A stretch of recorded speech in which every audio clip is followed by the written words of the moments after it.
When Power Rangers Dino Charge ended several years ago, fans were pretty sad that we never got to see Heckyl become the Dark Ranger.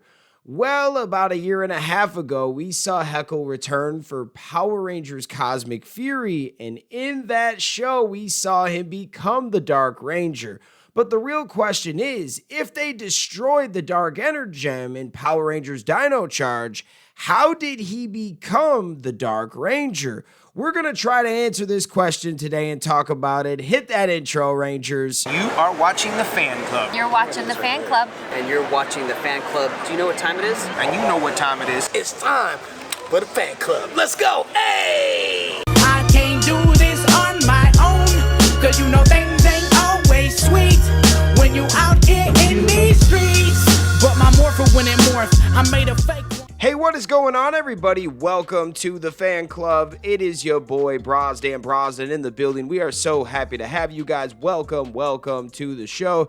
Today, this is a fun fan theory video, also getting some lore from the comics and also listening to the fans. This was a fan-requested theory that I got a while ago. I was going through our messages and I had a voice message from JD Parks who had a request and a really good fan theory. So I thought we would make a video about. Hit it, JD. Hey dude, I don't even know if you'll listen to this or not, but a thought just crossed my mind.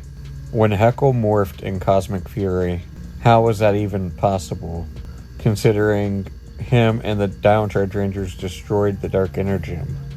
Now, I have a theory that Heckyl became the Dark Ranger right as he touched and bonded to the Dark Energem when Lord Arcanon turned him into Snide, but he just didn't know that he could morph. And when him and the Rangers destroyed the Dark Energem, that severed his connection to the grid.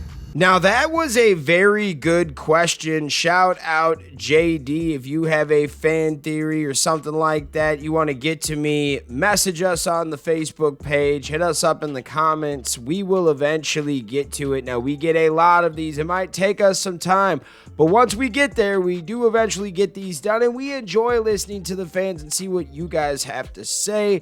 Now, we did scurry the internet to find some answers, and the answers are in the comics. So let's give you a little write-up one time. The question of how Heckyl, the reformed villain from Power Rangers Dino Charge, became the Dark Ranger in Power Rangers Cosmic Fury is a puzzling one, especially considering the destruction of the Dark Energem.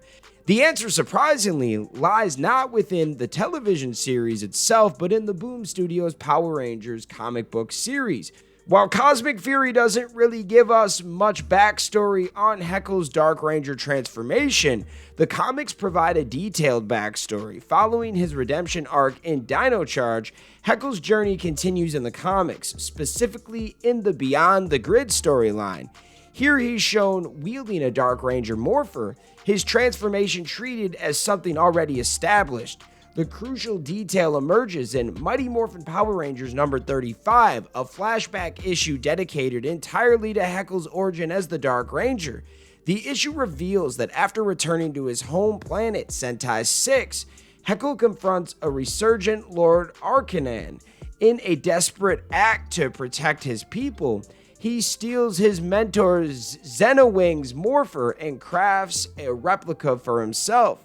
Crucially, he repurposes the very Dark Energem that once corrupted him as Snide, harnessing its power not for evil but for good.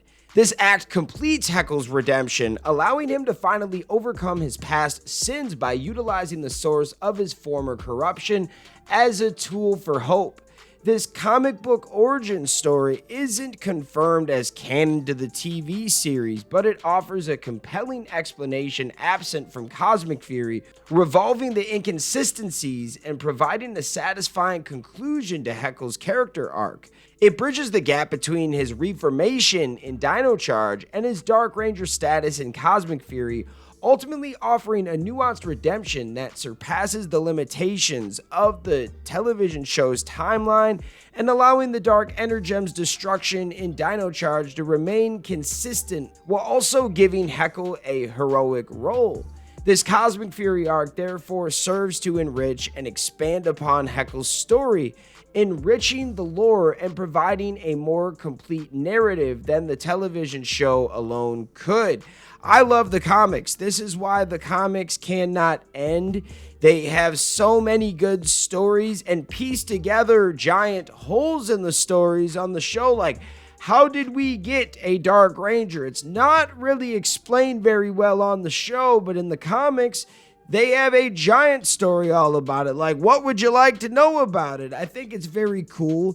And then for the show, like, would they use this storyline, or would it be something a little bit more simpler? Well, since he already was in contact with the Dark Energem, part of that is in him now, and he doesn't necessarily need the Dark Energem because he has that power flowing through him. It's interesting. I don't know what exactly they would do, but it's fun. It's always cool to go back and look at this stuff. And in a couple years, like this show, Cosmic Fury and Once and Always, those are going to be throwbacks. They're already starting to become mini throwbacks because they're like a year and a half old already. But I do enjoy going back and watching these shows and talking about things that we never really thought of before. Stuff that, I was really surprised that I never made a video about this. For all the Heckyl videos we never made a video on how he got his powers because the Dark Energem was destroyed. It is a cool theory, and you could either believe the comics or kind of come up with your own for the show because the TV series never really talked about it.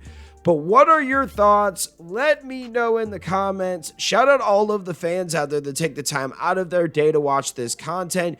You are the real MVPs and the reason why we can continue to make stuff like this. Thanks again, and we'll see you next time. Peace. I want to give a special shout out to the Gold Ranger members, Salima Ramirez, Stephen Heffelman, Anime King Nick, Louis Cairns, Papillon Purple, Thomas Franco, and Troy Lyon. Thank you guys so much for your support, and if you want a video shout out like this one, sign up to be a Gold Ranger member today. Hey, what's going on? Thank you so much for watching this video. Please like, subscribe, hit that share button, and if you can, please sign up to be a member today. We have 3 membership power-ups. We have the Gold Ranger power-up, the most popular. You get into our exclusive fan club chat group. We have fan exclusive videos that we are adding monthly now, and you get a video shout out. Yes, folks, at the end of our videos, I will shout out your name. We also have the Quantum Ranger power up where you get monthly meetings online with me. Yes, folks, we will talk once a month on Zoom, and you can give me your ideas for future episodes. And then we have a professional package, the Dr. K power up. That is for businesses that want to tap into the platform.